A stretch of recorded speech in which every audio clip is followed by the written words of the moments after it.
Welcome back to another Take the Lead podcast. I am your host, Tara Chantel. We are about to get started on this bag talk session where we get real intimate with that spiritual bag within. And I am so honored to have this privilege with the Queen Falecia. You from the Kingdom Kid, okay? Yes. Actress, dancer, entrepreneur. The list goes on, and the podcast host of the Hollywood Finesse. What's up, Yes. Hey, Sarah. How are you?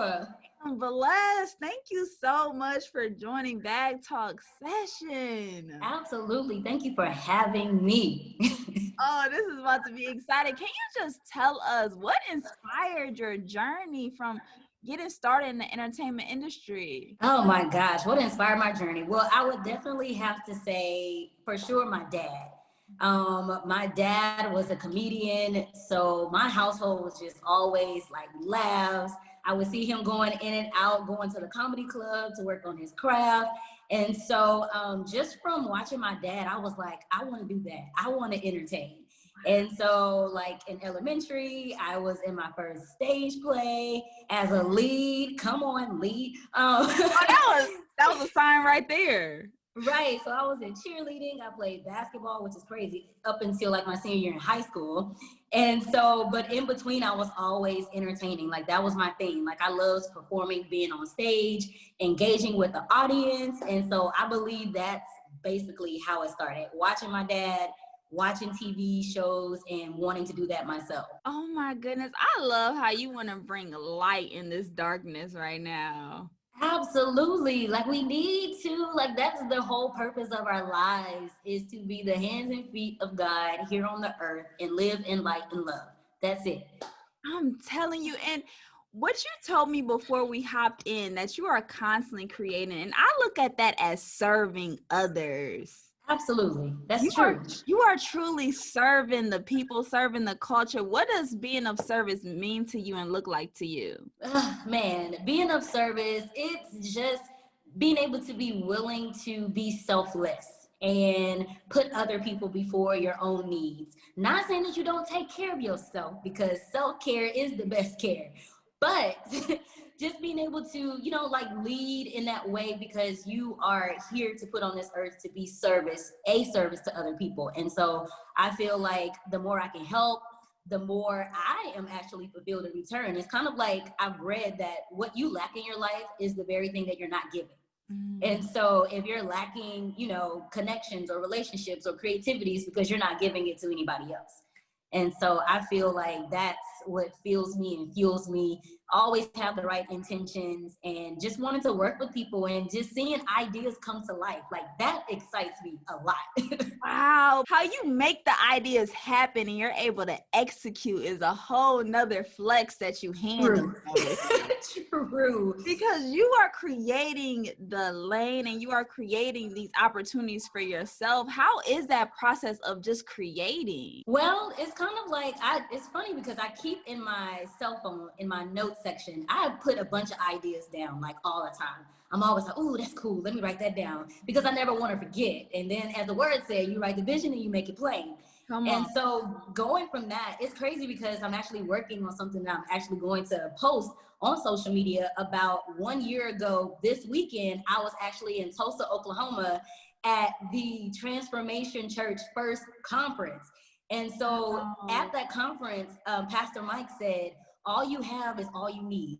And I just took that, I hung on to that, because so much as an artist, you feel like, well, I don't have enough. I don't have the money. I don't have the, I don't have the tools that I need. I don't have the knowledge. But once I really held on to that word and started to believe that all I had was all I needed, I think my creativity just elevated. Because you look around at what you have, it's kind of like an entertainment. You feel like you have to wait for other people to give you an opportunity. And now we're in a time where people are creating their own opportunities because people need content. And so for me, it's never for like, oh, I want to get this following. I want people to be looking at me. It's never for those reasons. It's always, I want to get what's in my head out, and I want to see it go from thought to being in the process to the manifestation of it. because just getting it done, it doesn't have to be perfect, but getting it done builds that confidence within yourself that if you say you're going to do something, do it. Because that subconsciously tells you, the individual, that if I can follow through on something that I said I was going to do, you start building confidence in yourself. And then you start building on that, like, okay, well, I did that. I got it done. You know, let's go to the next one. Okay, I'm doing this. I got it done. And so then it starts to snowball into this wonderful, beautiful, you know, life fulfillment of creativity. Wow, you said it. You just dropped that bag on us. That was powerful. From saying that all of the answers are already inside of us, and then you're just putting yourself out there, forgetting about all the perfectionism, that the self-doubt that tries to come in the way of not posting certain things, and just not caring about the accolades, but just doing what was set in your heart, what God told you to do, and being obedient. That obedience, I'm telling you, obedience over everything. Because it's like, if you can't be obedient in the small things, why do you think God is going to open up a door and bless you with something much bigger? Because for me, and it goes like personally too, like I literally do not care what other people think about me. Like I just don't. I don't know where that came from. I don't know if it's a form of confidence. I don't know. I just don't care what people think about me. And I feel for myself, like I love myself so much. Like I am my biggest cheerleader, that when it comes to especially like social media, putting something out there, if you're putting things out there for the intent to get applause, you're going to always be let down. But if you put it out there and you don't care about what people think, it's kind of like when you look at people and they end up getting a job that you're like, how did this person get this? It's because they weren't wrapped up in the perfectionism of whatever that is. And so if you have the mindset that I don't care what people think, that first picture you take, you gonna post it because you know you're beautiful. You don't need all of the 10, 20, 30, 40 photos. I don't have time for all of that. I'm like, 1, 2 takes is good for me. Like, I'm confident enough in what I look like. I know I'm beautiful. I know I'm bomb. So that's all I need. Second picture, we done. Wow, Queen, I don't think they heard you, because that is such a liberating statement that you just said about not caring about what other people think, about having that confidence within yourself and being your biggest cheerleader. Tell us, how did you step into that power? Because social media can sometimes get us discouraged about putting ourselves out there, because we want that feedback. We want people to like us. We want them to like it.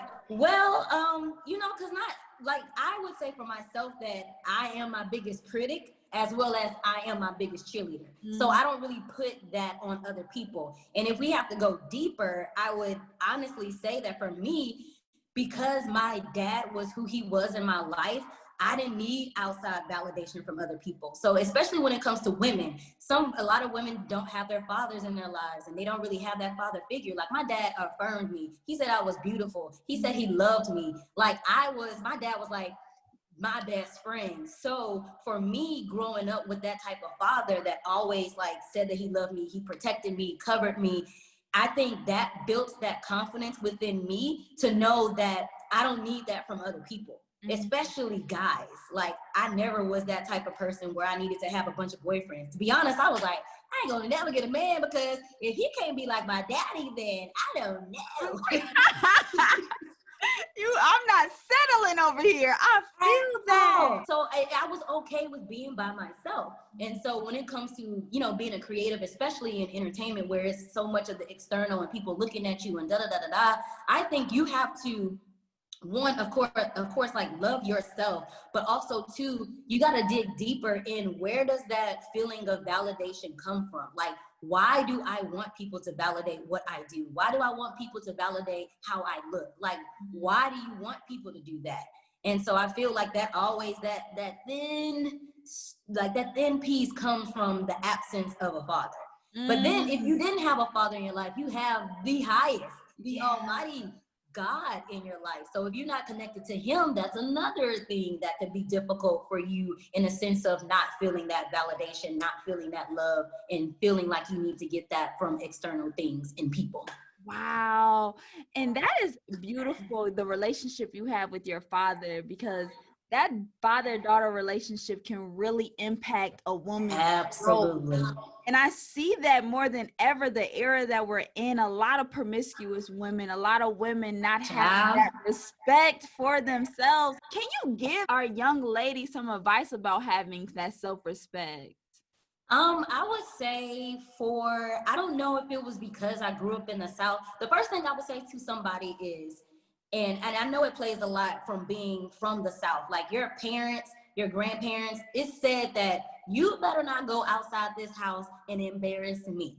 Like, I better not get anything back from anybody else saying that you did X, Y, and Z. And so you really was like, well, shoot, everybody is like, they my mama's friends. They know my daddy. Like, I can't be in these streets acting crazy. And so aside from my dad putting the fear in my life, if I had to give advice to somebody, I would definitely say, know what your values are.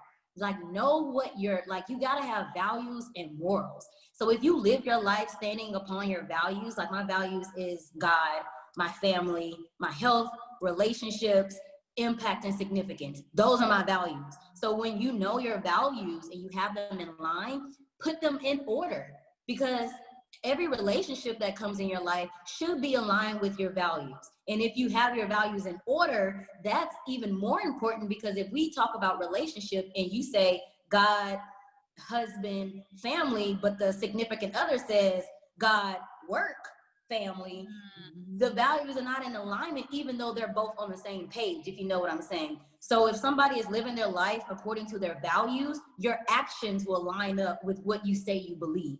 And so if a young woman is listening to this, write your values down. Like, what do you value in life? Like, what is really and truly important to you? And then once you have that written, don't waver it.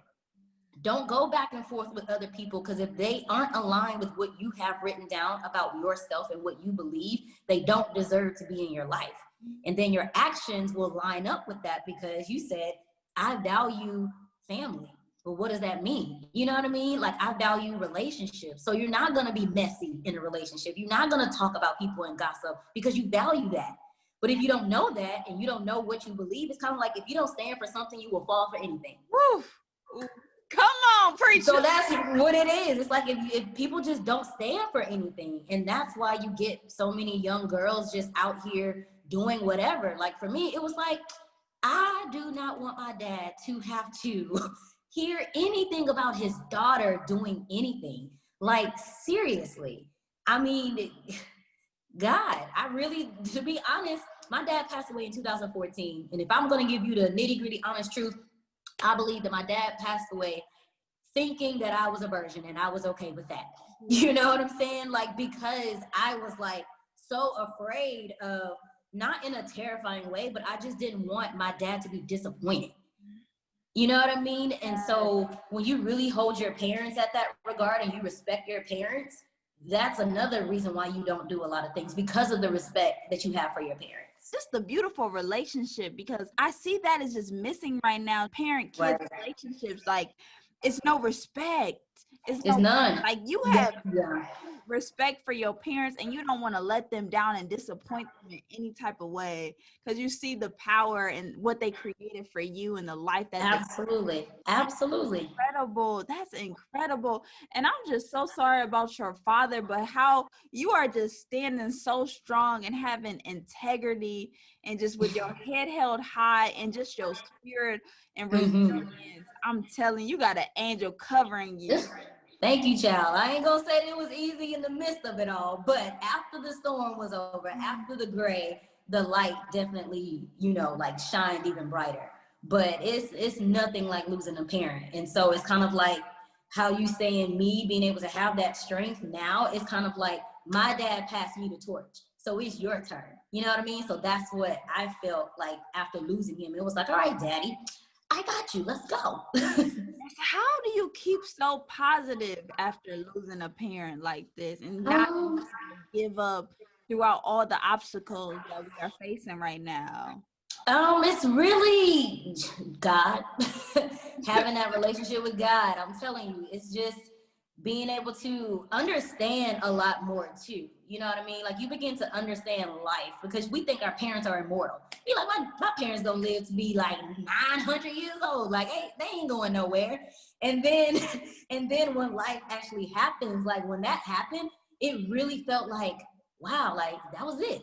Like that was it. And so looking back, and I would share with people, like, you know, if you still have both your parents in your life, ask them questions about who they were before they became your mom and dad. Mm.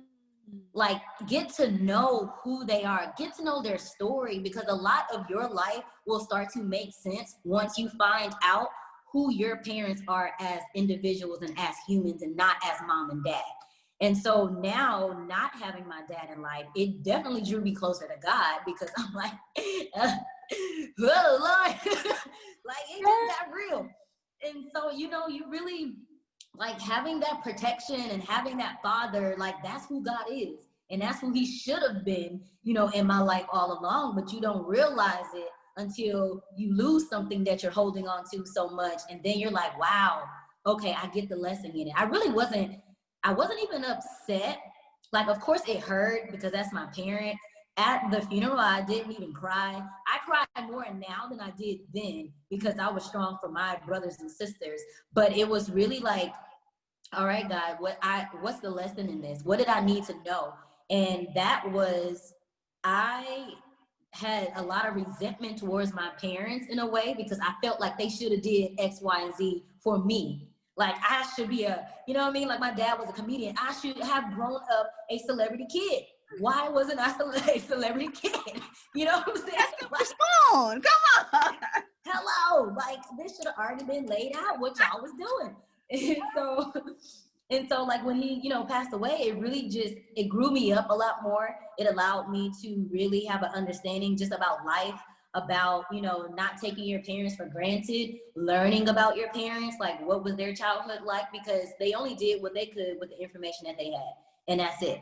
And then being able to build on top of that. So yeah. That is so beautiful. Get to know your parents before they are even your parents, like really Yes. in their layer. And of course, how you said they did the best they could with the information that they had provided to them at that very moment. They didn't have Yes. the internet like we No, had. they didn't have YouTube University. They didn't have any of that stuff. Like, if you think about how old your parents was when they had you, and then look at your life at where you are at their age, hello, you wouldn't be able to handle it. Like, my mom had 3 children by the time she was 32. No. She was married and had 3 kids and had a full-time job and being a wife. Like, no.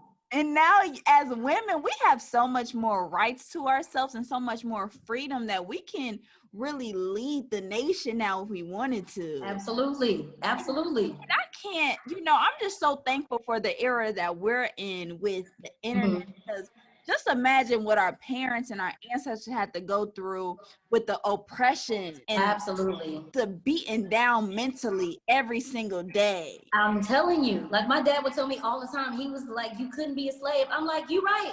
I couldn't. I don't have the strength. Like, you're right. And so when we think about what our parents and our great-grandparents had to go through, like, the little petty stuff that you, like, upset about or you complaining about, like, think about them. You know what I mean? Like, think about what they had to go through and grow through just to even be mentally stable now. Like, what? Like, that's a lot on an individual. So just imagine. And then we over here complaining about our mental health now. I can't even imagine theirs. That's what I'm saying. And they weren't going to therapy and doing all the stuff that people have access to do now. So just imagine. And now I'm so happy as a Black community, we're starting to normalize therapy. We're normalizing mental health, because yes, we have so much Black trauma within the community that we need healing. We absolutely do. We absolutely do. I know a healing tool for me is to write. Like, I've always journaled. I was that kid that when I was pissed and mad, I was like, oh, Mom, I'm about to write you a note. And I'm about to put all these explanation points on it. And then I'm going to leave it right here. And I hope you read it. And so writing really allows you to release the things that are going on in your head. Even if you're just writing for the freedom of getting it out from thought to paper, that's definitely very like it's relaxing and it's a form of release. So Mm. if you maybe you don't have the money to go to a therapist, because they're not all cheap, but I'm sure that there's resources out there where you're from where you can look those free resources up. But start with journaling, start with writing stuff out. Like if you mad, write about it. If you want to cuss somebody out and you out and about in the street, put it in your notes. Like I've done that. I literally was like, ooh, said what I wanted to say to somebody, but I didn't say it, but I wrote it down and I was okay after that. Wow. And I agree. We really got to let that out. Oh yeah. Yes. I be venting to God every day.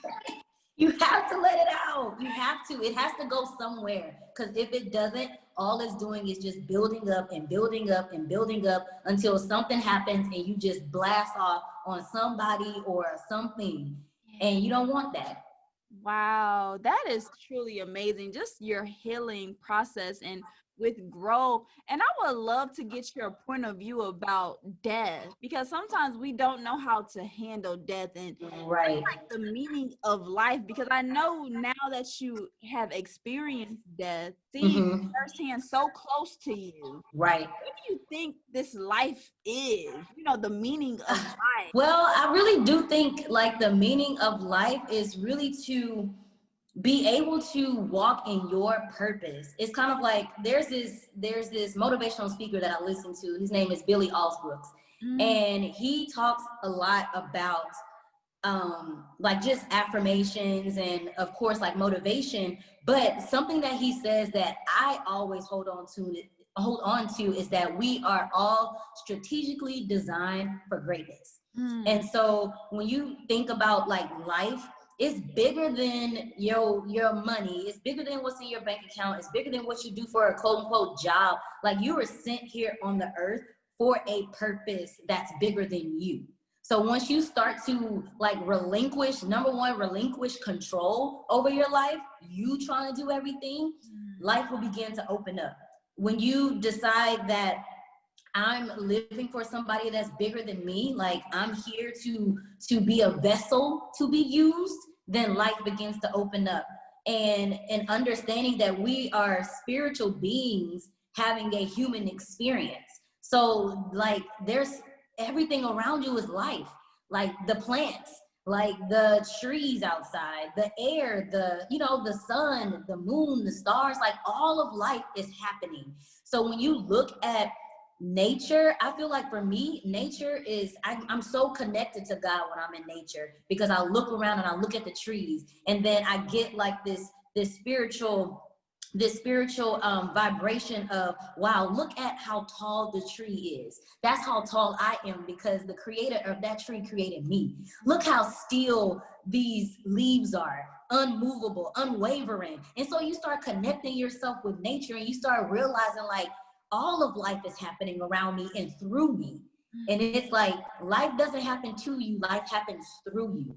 So then when you start to experience death in your life, like when my father passed away, it wasn't like, well, God, why'd you take him away? Why would you do that to me? It was more so, okay, God, what were you trying to get me to understand? What did I need to know?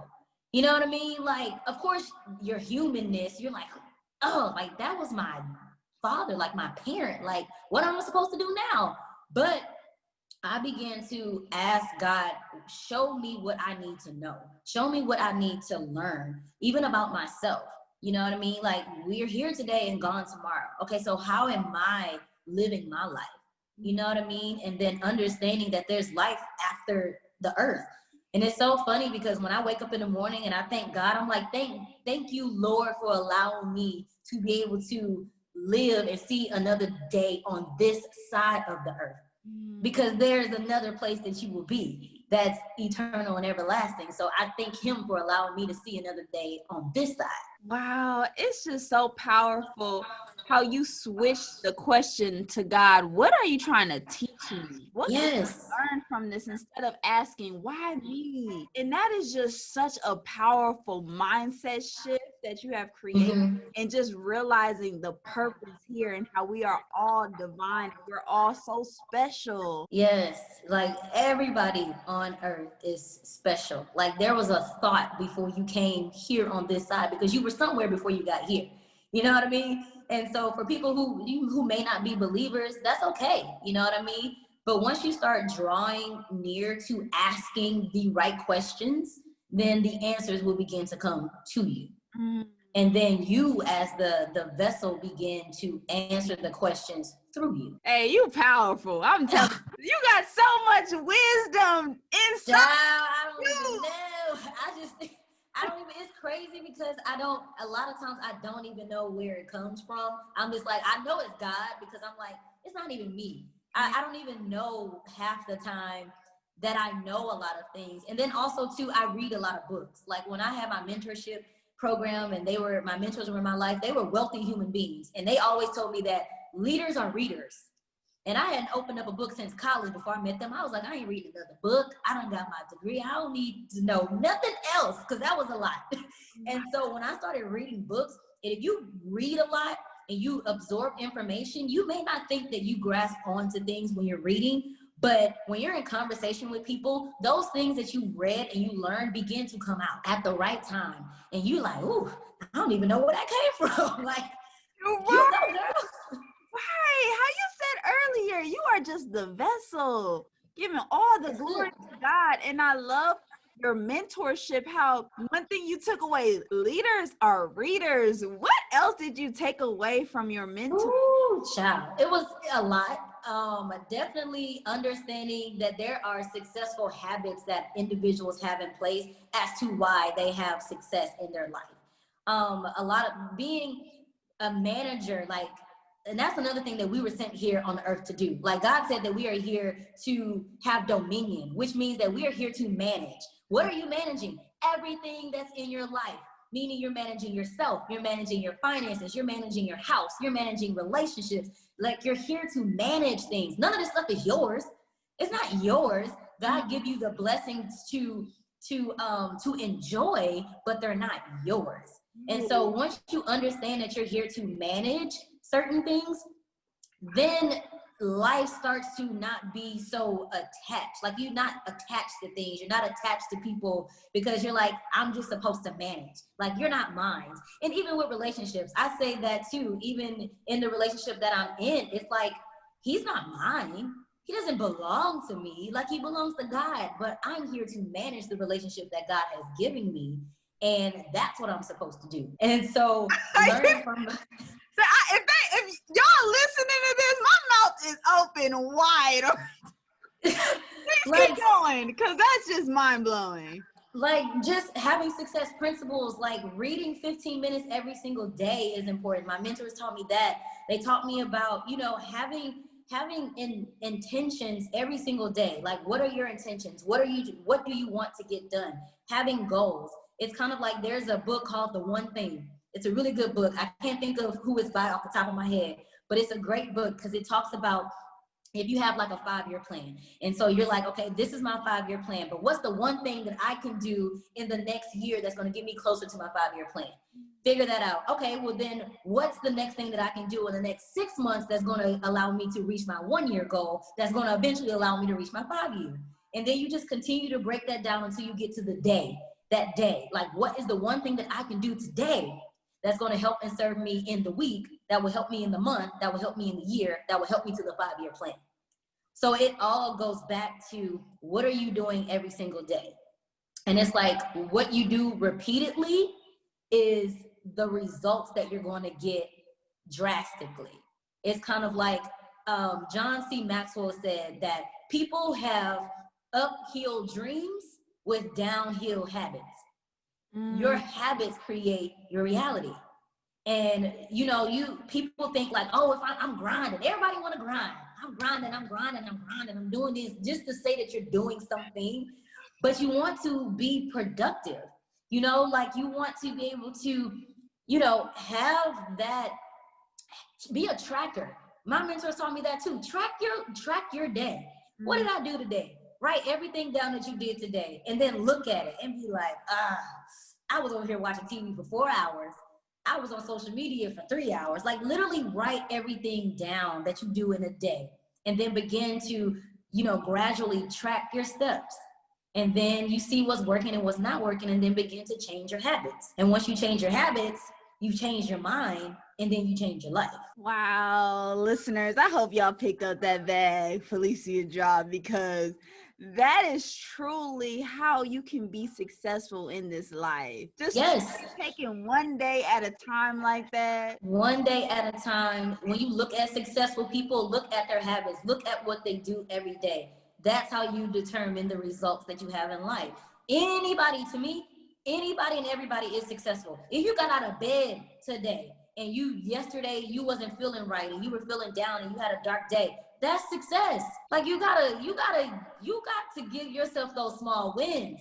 Let me tell you, because if you're not rooting yourself up, like rooting yourself on during the small wins, you know what I mean? Like, because you're, like I said before, you build that confidence when you begin to cheer yourself on for the little things. And you like, girl, you good today, girl? Like you got up an hour early. Go, girl. Because today I made my bed. I felt successful. Successful. I felt successful.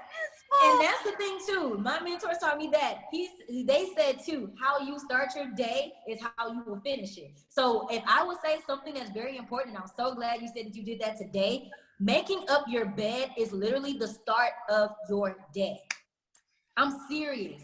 So I used to be that person that's like, look, that bed gonna be here when I get back. I don't want to mess up. You know what I'm saying? Leave them sheets like that. I'm gonna get back in it, because in your mind you're like, I'm gonna just get back in it. But like, straightening your bed in the morning is the first thing that you complete. So if you understand that small thing, it's like you get up, you make your bed, you completed one thing today.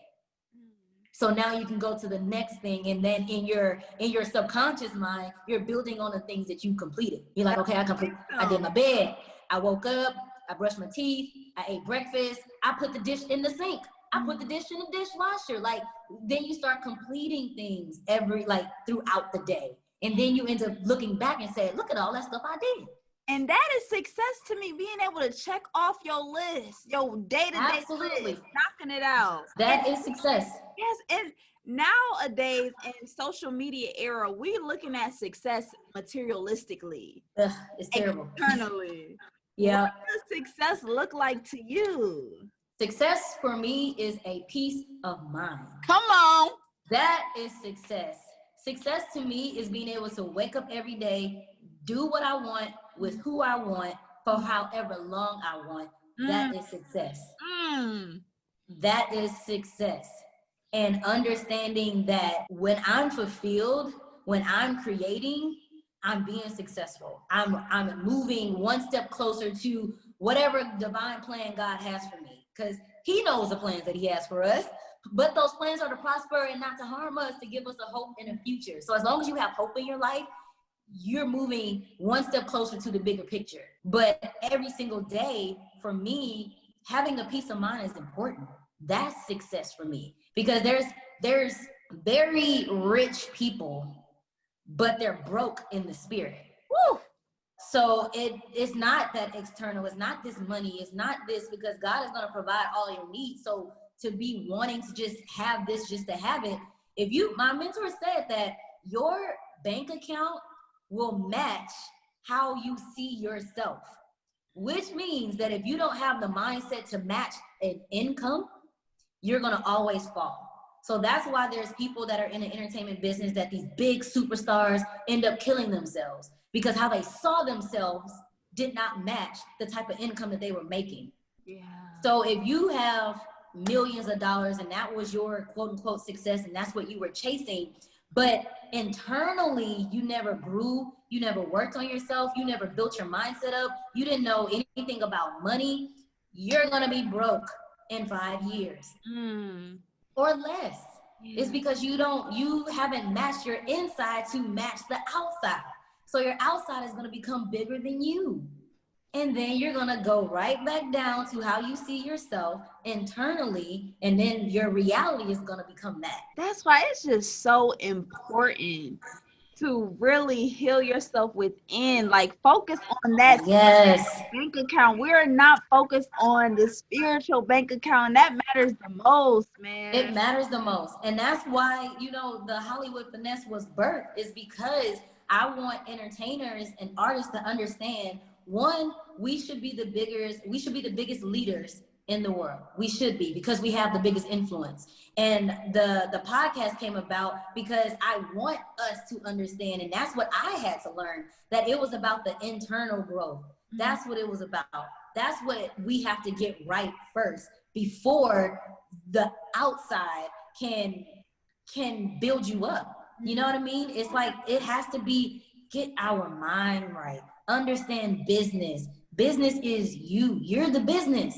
If you don't know yourself, if you don't know about your brand, if you don't know about contracts and negotiating and relationships, getting this big role on television is not even going to matter. Yeah, you might have the experience. Yeah, maybe you got in the door, but it's going to all go right back to your internal being. And so, like you said, it's that spiritual bank account. Like, if you don't have that field and you aren't consistently working on yourself and getting better, it's going to be hard for you. It is. I wanted to hit back on when you said we are here to manage things. Yes. From managing our life. Like, that was so powerful. And I just don't want y'all to miss that. Because you said how nothing belongs to you.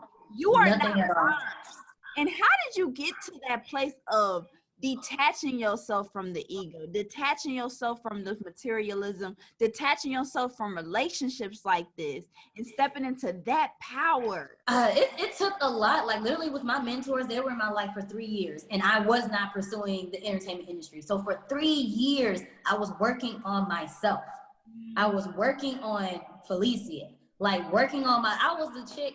It's crazy because it was like I was the chick with the attitude, but I wasn't the person that was causing a whole bunch of havoc. I wasn't that girl, but I had like this chip on my shoulder all the time. And so being able to work on myself and grow, and then reading a lot, and just not attaching myself to things, because once you detach yourself from things, you don't get disappointed, because you understand, like, okay, everything, like I said, life doesn't happen to you, it happens through you.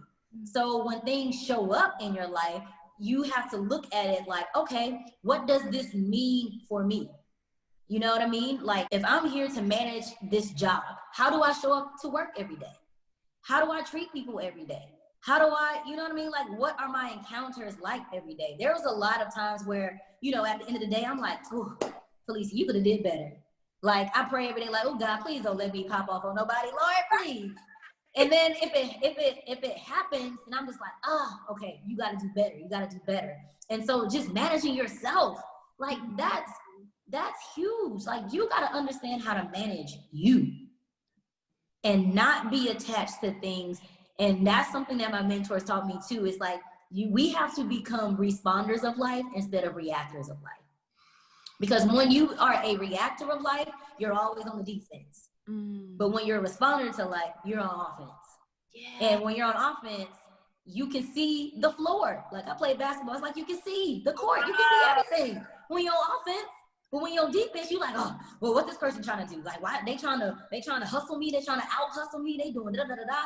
Because you're on defense. So powerful, like being able to control what you can control. And that's just your reality, your attitude, how you respond to this life. But it took some time. Like, you got to be intentional about the change. You have to be intentional about wanting to grow and wanting to be different. Like, wanting to not be the person who you used to be. It's like, embrace those things that you might not like about yourself, but then change those things to be better. Yeah, and how you said you took 3 years to do this self-development. 3 years. I know you're still at it too. Every day. This is another job. Every day.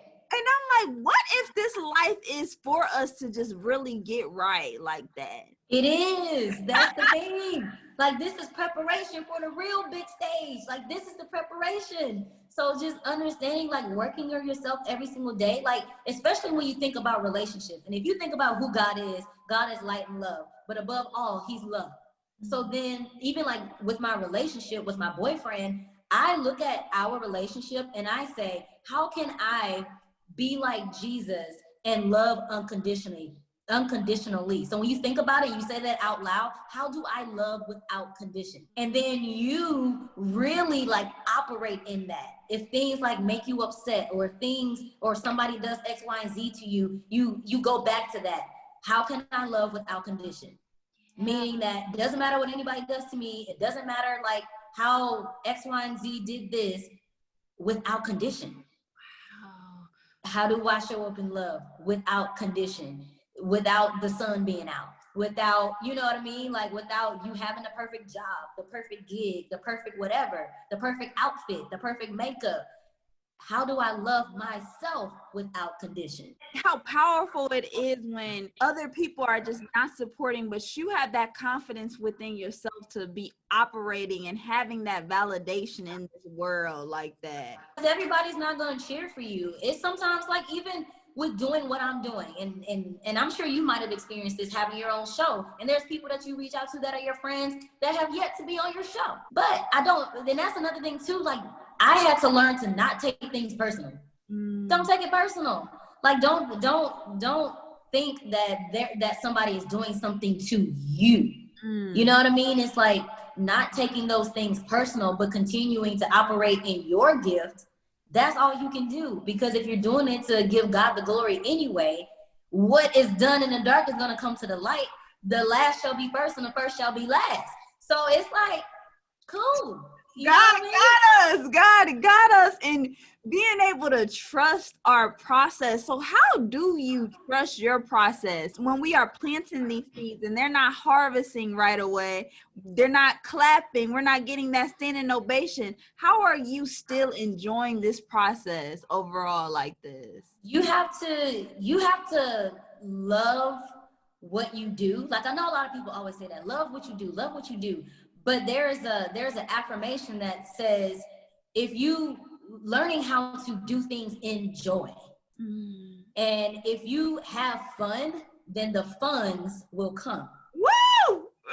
So I said for myself and for 2020 that I was going to start doing things, just only doing things that I enjoy. So I can do it with a great attitude. So I can do it and be happy. Like do things in joy.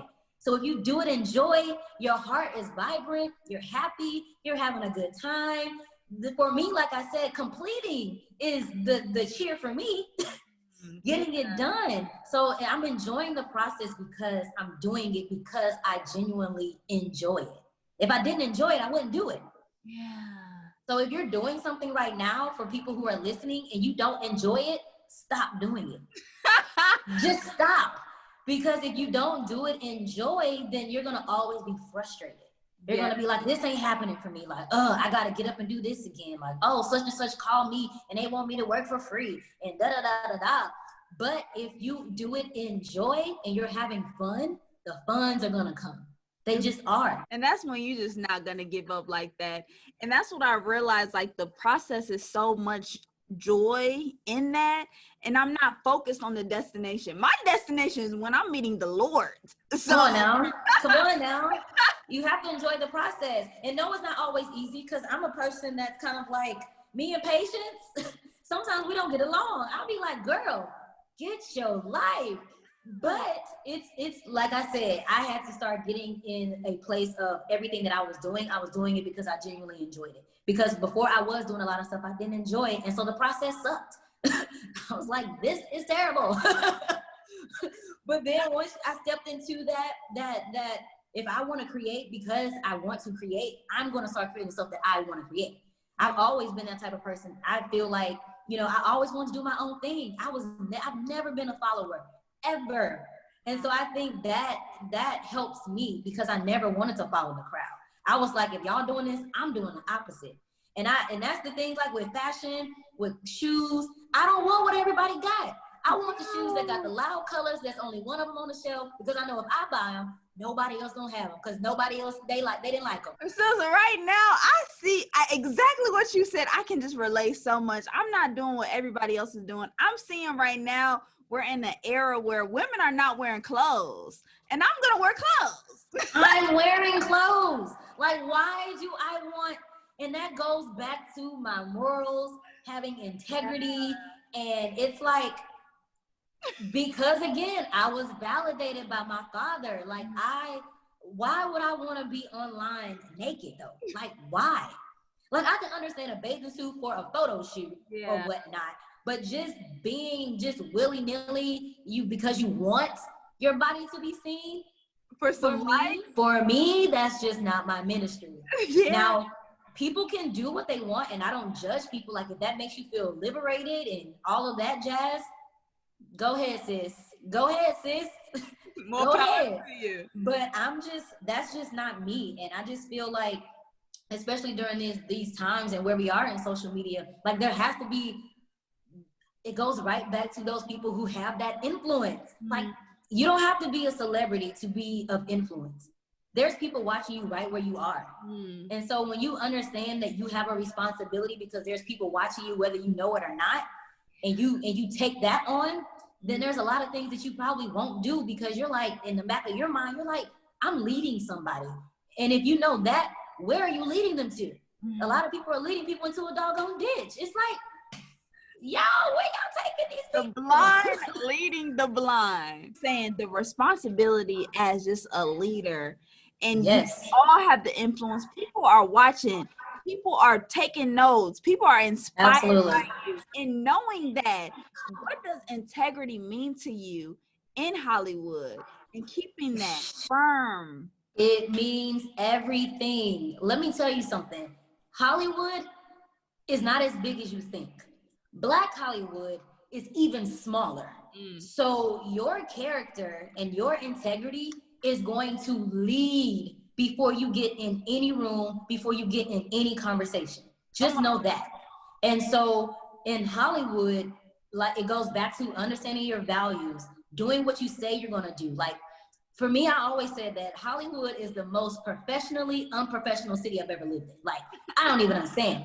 How is this a business, but people are not business oriented? You know what I mean? So you have to have that type of integrity. No matter what other people do, you're gonna always stay 100. If you say you're gonna show up and do something, do it.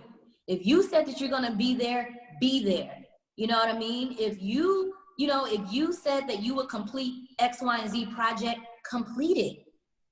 And not overextend yourself. If you can't do something, say you can't do it. And be okay with that. And then also too, being able to not say yes to everything. Like I had to be in a season of no before. And that will allow you to stay true to you, your values, your integrity, your purpose. You know what I mean? Because your word is everything. You know what I mean? Your word and your actions is everything, because that's what people are going to see and that's what people are going to remember. Yes, that's all we have. That's it. And I really stand by what you said. If you say you're going to do something, do it. Show up, because watch, God will show out. I'm telling you, like, just it's nothing wrong. And that's what I mean. Like, it's nothing. Sometimes people say yes to something that they really meant to say no to. And then you end up not showing up or not doing what you said you're going to do. But then it always backfires because it doesn't make you look professional. It makes you look unprofessional. So sometimes you got to know what your yeses are and what your nos are. And you know that by your values. Does this align?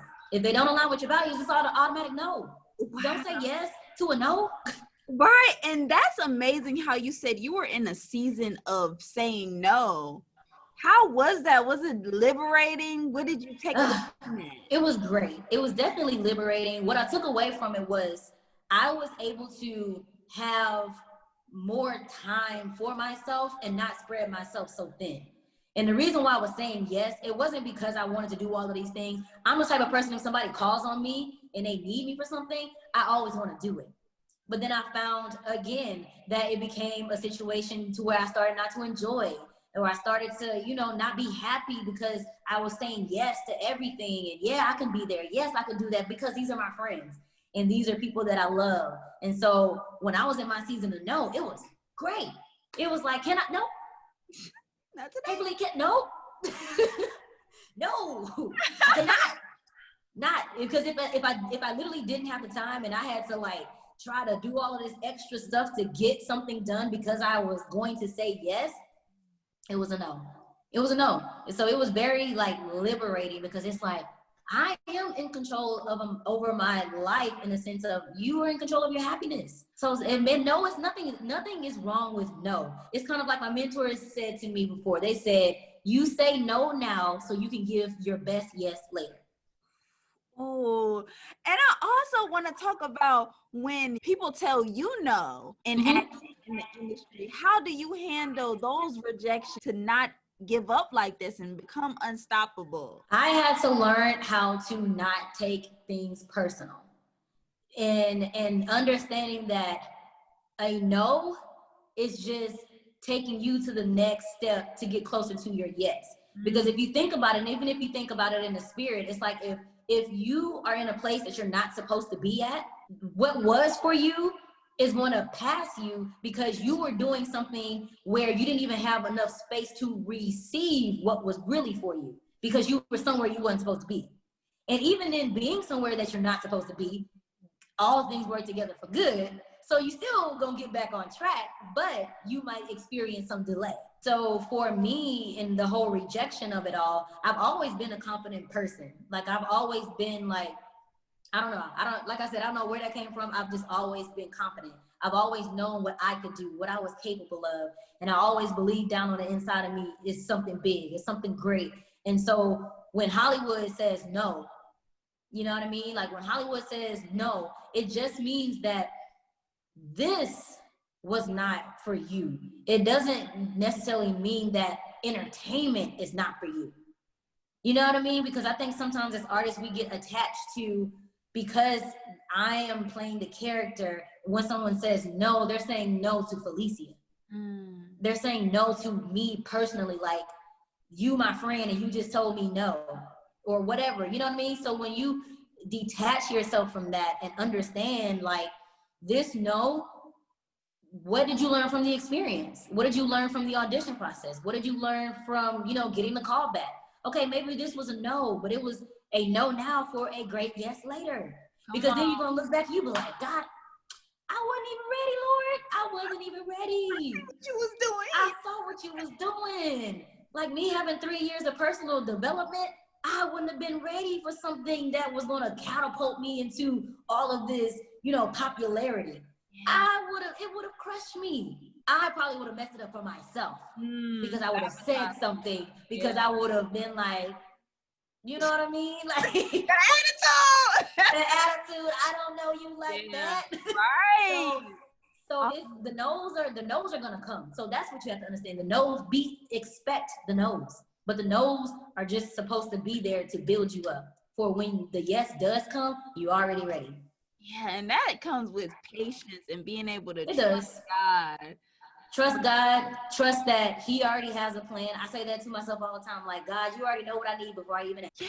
So you already have a plan for me. You already know what it's like. You already know what it's gonna look like. And leaning on the promise that is good. God said that the plans are to prosper you and not to harm you. So just going back to like holding on to those words.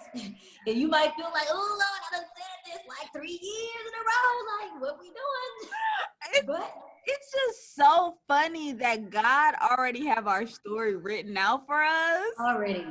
It's like everything is already destined. Like, we're destined for greatness, but we don't know how it's gonna happen. It's not, but it's not up to us. It's kind of like when my mentor said this to me, when you know why, the how and the what will begin to make sense. So knowing your why do I want to do this? Why do I do that? It's like when you know your why, the how and the what will begin to make sense. So if you know your why, your purpose, and you know, like, well, why do I want to be an entertainer? Why do I want to be in this? And it's bigger than this external thing. Like, or if you want to just be famous and that's it, I don't know. You know what I mean? But when you know why you do something, you will continue to do it over and over and over again, and get the no's and be willing to wait for that yes. But the how and the what, that's God's plan. Yeah. And you ain't supposed to figure out how I'm gonna do this, how I'm gonna do that. I heard a pastor say God didn't ask you how you're going to do something. He asked you, can you believe in that something? Believe. So it's like, I don't know how I'm going to have this popularity, be able to touch millions of people around the world, be able to, have, have influence in nations. I don't know how, because that's what I want.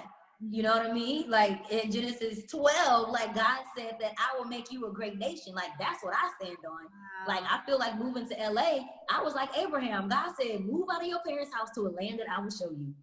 And I will make you a great name. I will make you famous. I will bless those who bless you and curse those who curse you. And good will come from you. So when I know that, and that's my why, because I know that God has a plan for me, how and what it is specifically, it ain't even my business. I didn't know that I would be a podcast host, but that's a what? You know what I'm saying? Like, I didn't know that. Wow, and that's just surrendering to the call that you got on your life like this. And from you moving to Houston to Hollywood.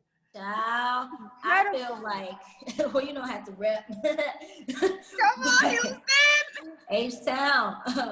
But no, yeah, like coming from Houston to LA, I felt like I lived under a rock my whole life. I was like, Lord, I felt real country. I was like, ooh, people out here running with no clothes on. It's a lot going on. It's just, woo. But what I do, like I said before, I love the fact that I'm from the South. I love the fact that Houston is very like family oriented. Like that's what I grew up around. So those things still remain important to me. Like family and marriage, those things are important to me. So coming to LA where, people, everybody on their grind, everybody's trying to get theirs. They don't really have those same, values. And so as long as you stay true to yourself, what's for you is going to come into your experience, whether that's a man, an opportunity, a job, an idea, whatever, an experience is going to come. It's going to come. It's bound to happen. When you said stay true to yourself. Stay true to yourself. Don't waver. Don't fall. Like for me, people like, oh, you've been in LA for 10 years. You from LA. No. I'm always from Houston. Don't you ever forget that.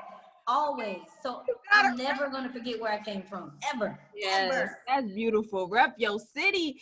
Tell us and give us some advice for actors who are up and coming and wants to move to Hollywood. What should they expect? How should they prepare themselves? Woo, child. First of all, I would say don't be so caught up in the plan that you make for yourself. And as far as it takes faith, like you have to believe in yourself enough to say, I'm going after it. Like, I don't want to have any regrets in my life. I'm going to just go after it. I'm going to bet on myself. Like my mentors say, they said that to me too. If you're not willing to bet on you, why should someone else? So when you first bet on yourself, you're like, all right, I can do this. I'm talented. I'm gifted. I know there's something on the inside of me and I want to pursue that. You go after it. I'm telling you, once you start going in that direction of what you truly believe, God will start opening up the doors for you.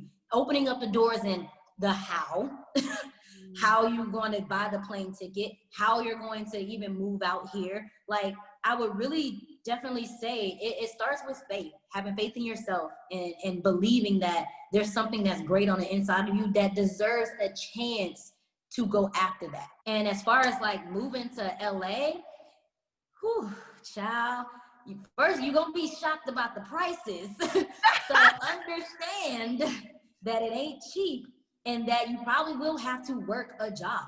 If your parents don't have millions of dollars in the bank that can fund your dream, you're going to have to work. But understand that your job is going to fund your dream. You know what I mean? Like early on, I allowed my job to consume me, and I didn't have that mindset at first until after I met my mentors about my job was going to fund my dream. Your job is the bank.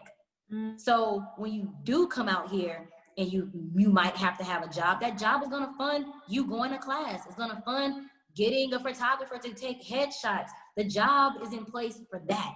You know what I mean? And humbling yourself too, because you're going to be real shocked, because you're going to get into a place of understanding that there are more people that are like you, in a sense of they have a dream too. They're going after it as well. So just not getting caught up in everybody else, but staying focused on why you came here. And also too, building a tribe of people. You don't have to have a big group of people, but being open enough to meet people and genuinely build relationships. I would definitely say that for sure. Relationships are so important. Connections, connections, connections. When you look at TV now and you look at who's on TV, if you go back and do your research, all of those people were connected. Either the actress of the star of the show, that person, girlfriend, was in a show with the star actress in the show. The writer on the show was friends with this one. They all went to school together. Like all of it, people want to put their friends on. So when you understand that relationships are very important and building authentic relationships, your network becomes your net worth. Seriously. Yes, there we go. Falecia, this was amazing. Thank you for having me. I'm telling you, like, just all the game that you dropped, all the bag that you dropped. I hope y'all picked it up. Pick it up, y'all. Pick it up. I needed a notepad, and I can't wait to listen to this over and just soak up all the game that you dropped. Please let us know where we can stay in contact with you, where we can get in touch with your podcast. Tell us more.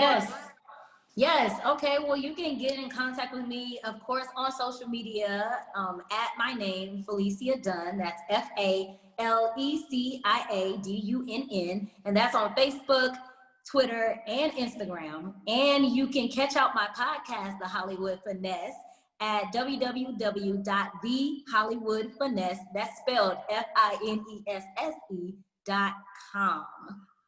That is amazing. That is amazing. And before you go, can you just give us some wisdom on developing such a strong and healthy relationship with God like this? Oh my gosh. It's like when you move away from home, away from what's familiar to you, or just even if you stay in the same city as your friends and family, but once you start to step outside of your comfort zone, I think that's when you begin to realize I can't do this by myself. Like there's a higher power that's operating that has all of this orchestrated. And as far as like the wisdom and building your relationship, communicating just like you would communicate with anybody else. Communicate every single day. You're not crazy for talking out loud. You're not crazy. You're not. And so like just building that relationship of communicating and manifesting and thinking about the things that you want and just really tapping into that higher power to God and say, God, I am here to be of service. What do you want me to do? Come on. And just give it up to God and let God give it up. Like you'll start seeing like God is funny. And it's I always say, I'm like, God is such a G. He's such a capital G. Hey! But some of the stuff that happens, I'll be like, ain't nobody but you, God. Ain't nobody but you. Capital G. Capital G. Like, come through, God. God is really the homie. Always. And understanding that too, because I say there's this prayer that Joel Osteen said, and it's something that I say every single day. And I say, like, God, thank you for this day. I thank you for the divine connections and the supernatural opportunities that are going to take place in this day. And then we have to live in the form of expectation, like expecting things to happen, expecting good to happen, because your perception is everything. So if you always think negative about stuff, that's what you're going to see. But if you wake up and you are in tune with God and you're like, God, I'm living in the expectation of what's guaranteed to happen, you're going to start expecting stuff. Expect the check. Expect the phone call. Expect your name to be on somebody's mind. Expect your resume to be at the top of the list. Like, say those things out loud. Like, I'm expecting my name to be in this room. I'm expecting a divine connection because I want to do this. I'm expecting this stuff to happen. So when it does show up, you can't do nothing but give God the glory, because you like, I could have done that. I could have did that. I couldn't have been at the gas station with the director of the show that I'm trying to be on. Ain't no way I could have planned that out. And that was literally a part of the destiny. Absolutely. When you are, Absolutely. how you said, when you just show up, when you are there, when you said you're going to be there and you just be there, watch God do the work. He always does. Because it's like I'm saying, like you start to realize how orchestrated everything is. And you're like, that's a divine connection. A divine connection. Like me, even following you on Instagram. I think I started following you because I was looking up different podcasts. And then I listened to your podcast. But after you were on the show, it was like, it was a divine connection from me looking up podcasts to find you. Like, and this connection right here, I know it's all God. It just absolutely so pure and so authentic, and I really appreciate you. No, I appreciate you. Like, you are like light, and here you go again with yellow on. I'm telling you, like, it's just your color. It's just your vibe. Like, you're just vibrant. You're yellow. You're happy. Like, this is just you, and you're gonna draw more people like you to you. Literally, you are what you attract, and like just the beauty within, and just how God is within you. Every time you were just speaking, always. I was getting chills over here. Man. Oh man, don't say that. I was getting chills because you was just hitting it on the head every time, and I know it's all the God. Girl. It's all God. Like you're stronger than you think you are. Like that's one thing that I realized once my dad passed away, that I was stronger than I thought I was. And it's like the life experiences, they happen because it's supposed to help you get better. It's supposed to help you build yourself from the inside out. It's like the waves of the ocean is back and forth, but we're supposed to be planted in that anchor. Like we're unwavering. Like you have that unwavering faith. Like no matter what, I might be tossed around, but I'm not gonna break. You know what I mean? Because nothing that happens to you is to be in your life to break you. It's not supposed to break you. Wow. And that's the mindset you have to have, like that, to be so solid in your faith that when all this chaos is going on right now, sis, but can't phase you whatsoever. Whoo, you can't be phased by it. Like in the natural, you can see it, like you know that it's happening. It's not to say that you just so oblivious and unaware, but you just don't allow yourself to stay in what's going on because you know that you're connected to a higher power, to God. You know that it's bigger than what this is. Yeah. And so it's not going to always be easy. It's never going to always be easy, but I will tell you this, it will be worth it. It will be worth it. This journey is so beautiful and magical once you really surrender and just put God first, truly. You have to put him first. You have to. It took time for me too. Like I'm not perfect. You know what I mean? But to like Pastor Mike Todd said, he said that I'm not perfect, but I'm progressing. And progress just means every day you just get better. Yes. Every day you get better. And that's all God can ask. God just wants us to just get better. Yeah. And we have to be more gentle with ourselves and not try to absolutely our past against us. Sometimes we can live in our past and be so hurt and not forgiving ourselves from that. Forgiveness is key. Forgiveness is one of the keys to your breakthrough. And there's a lot of books that I read. Iyanla Vanzant, that's like my auntie in the spirit. That's like auntie. I'm gonna have a divine connection between her and Devon Franklin. Like seriously. That's auntie. Yes. So Auntie Iyanla has these books called Trust, called Get Over It, and it's another book, Until Today. Until Today is like a daily devotional. Wow. The book Trust has like the 4 trusts, like trust in life, trust in God, trust in others, and trust in yourself. So if you don't have that trust within, it's going to be hard for you to forgive people. It really is. And the Get Over It book that she had is being able to get over looking at yourself like a victim. Instead of living in that victim mindset, becoming the victor. Like, yeah, I know that this happened to me. Yeah, this hurt. Find out why it hurt. Get to the root of it. Figure that out. Do the work that's necessary. Like Auntie always talk about doing the work because it's work to be done. And then get over it. Meaning like, don't live there. It's done. Get over it. Yes, move on. That's all we can do is just keep moving forward. That's it. That's all we can do. Oh my goodness, get over it. Get over it.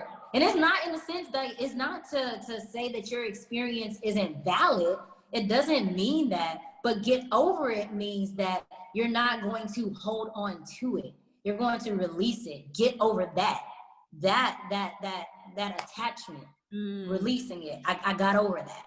Releasing it. Yeah. And understanding, it goes back to understanding who you are. If you have that confidence within yourself and you understand that, look, if such and such is not in my life anymore, they missed out. I'm you good. You missed out. Friend, you know what I mean? So seeing yourself in that light, like, I know that I'm X, Y, and Z. I know I bring X, Y, and Z to the table. I know that I'm good. I know that I'm a good catch. So if people, I never have to eliminate people out of my life. They always eliminate themselves, and I'm okay with that. Like figuring out the depth of what is really going on, be willing to do the work, and then be willing to get over and let it go. Wow. See, there we go. The work though. Because that work is challenging. That work it can be. Process. The work is definitely a process, but all of it, I don't want to say all, but a lot of it is mental. Like the word says, be ye transformed by the renewing of your mind. So that means we have to renew the way that we think about situations, about people, and about life. So when we renew our mind, that work is getting your mind together. Getting your mind together. That's the work. Because that mind can really play tricks on you. It can be your worst enemy. Absolutely. So that's why it's so important to feed your mind the right things. Being aware of who is around you, who you allow speak into your life. Because if you have all of this trauma and you allow people to speak negativity and you're around negative situations and you watch negative stuff, you listen to negative music, what do you think is happening? You know what I mean? So it takes you doing the work of mentally unpacking all of this stuff, all of this junk, unpacking that and be willing to get in there, see what it is. Like, I had like my attitude. Why, girl? You ain't even had no hard life.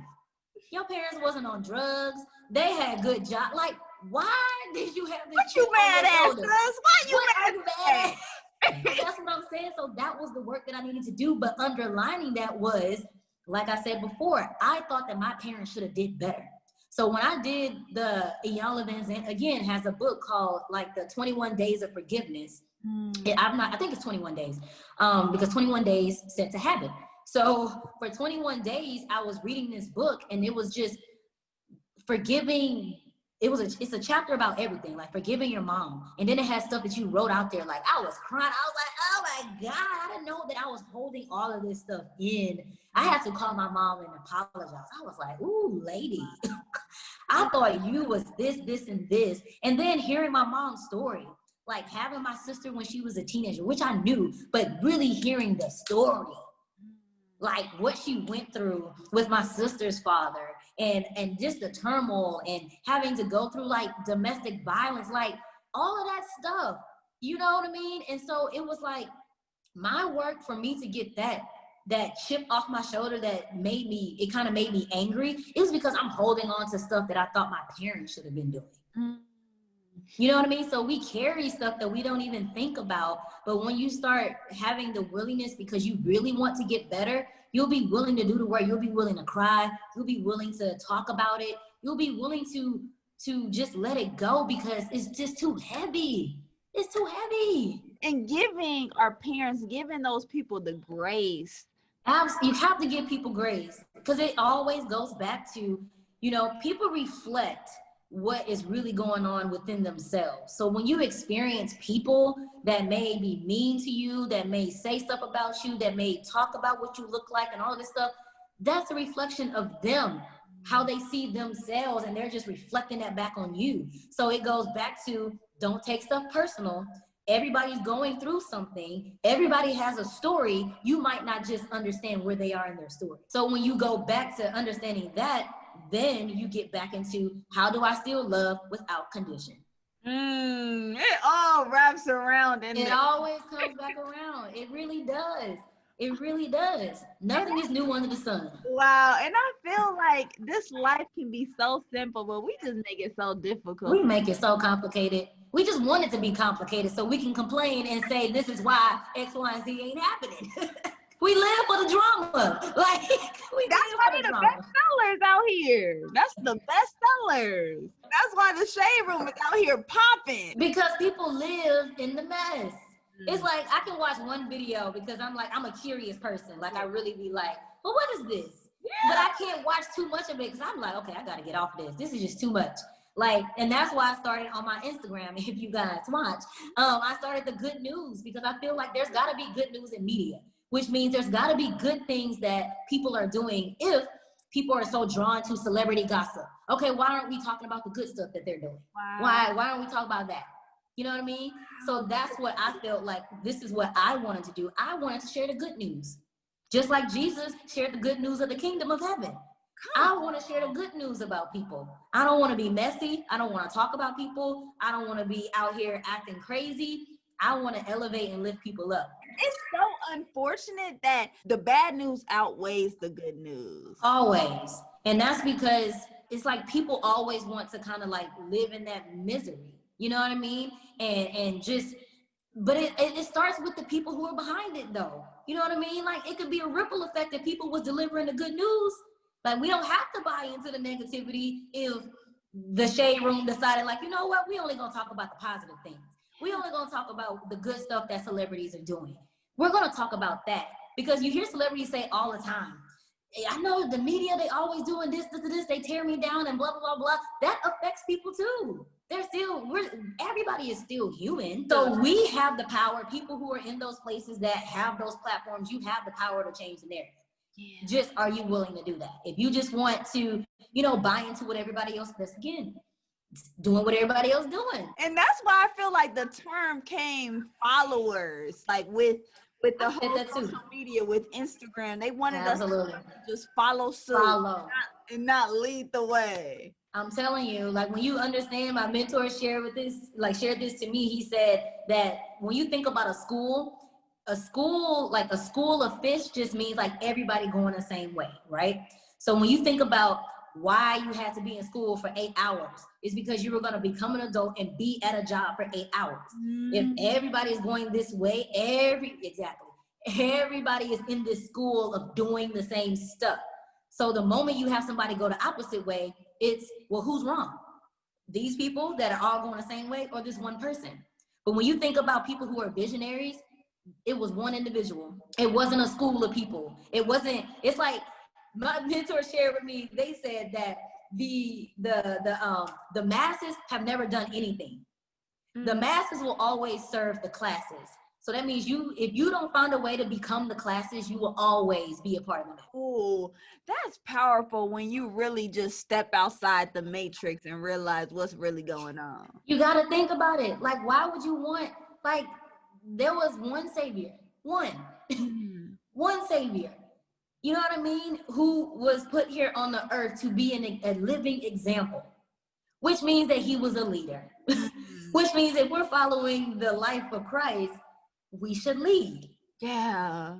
So being a leader means that you don't care about what other people think. He was over there with the prostitutes and the tax people, but he still had a message to share. So he was willing to do what other people were unwilling to do to be able to get the results of delivering the message. And he only had such a certain amount of people.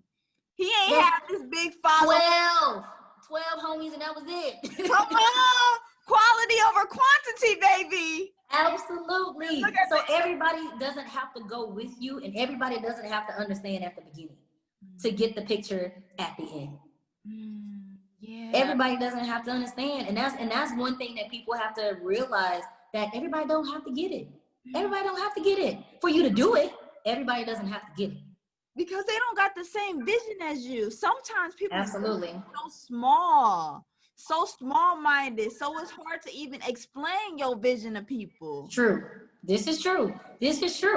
And understand too that everybody doesn't have to know the vision. Everybody doesn't have to know. Let's normalize that. Be okay with not even telling nobody and just doing it. Just do it. The whole thing is about getting it done. You will feel so liberated once you finish something that you started, and that will develop a ripple effect for you. And not caring about what everybody's doing, not caring about social media and all of that stuff. Like me now, it's child. It took a while for me to like really, it wasn't that I didn't understand what social media was used for as far as like the business side. So it put me in a place to where it's like, okay, I'll just put more of my creativity on this platform.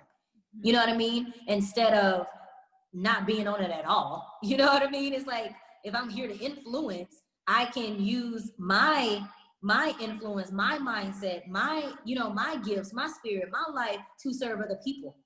Yeah. You know what I mean? But I'm not here to be like, oh, I need y'all to validate me because I don't care. Like, look at me, right? When you have a message and you just act on it and post it and let it go, and if it touch one That's people, it. All you should be looking for is one. Jesus said, God said that I just want the one, the one to turn back to me, the one. Our lives are meant for us to find that one and bring that one to Christ. God didn't tell us to be, he wants us to be a fisher of men. Absolutely, being a fisher of men. But it's also in the sense of, if just one person, if you touch one person, you did your job. Be okay. And we gotta understand what type of era we're in. How the shadiness gets normalized. We got ADHD, people short attention spans now. Absolutely. So a lot of people are not being conscious anymore. They want to be flooded with junk. Yeah. You out here being enlightened and you trying to enlighten the people. That's a win when you can just get one person away. That's what I'm saying.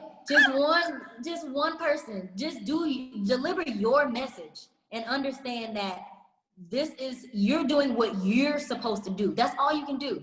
You can't worry, like in the times that we're in now with social media and all the mess and all of it's just a lot. Just do you, boo. That's it. Do you. Post that picture, post that video, post that outfit, post that creative project, and leave it to God. You know what I mean? Like, if that's what we're doing things for anyway, to give him the glory, it doesn't really matter what people say, what they do. A blue check don't verify me. I'm already verified, boo. I'm already verified by God. So that's all that matters. Like, walking in that confidence. You already verified. Yeah. You already bombed. Come on. That confidence hits different. That confidence. Come on. That confidence. Yes. That confidence. I love that. Falecia, this was beautiful. It was magical. This is black magic right here. Come on, sister. Come on now. Come on now. I'm so grateful to be on this journey with you. And we only going up. We only going up. I'm so proud of you for just being like consistent and continuing to put out your podcast for people to hear, like your book. Like, you know what I mean? Like the manual, like, come on. Like, who's putting out books? You are. And so it's like, I'm very like proud to see another Black female, like stepping into her own power and knowing that she has something to share with the world too. And she's going to do that. Yes. And just how you are so inspiring as well, creating your own lane.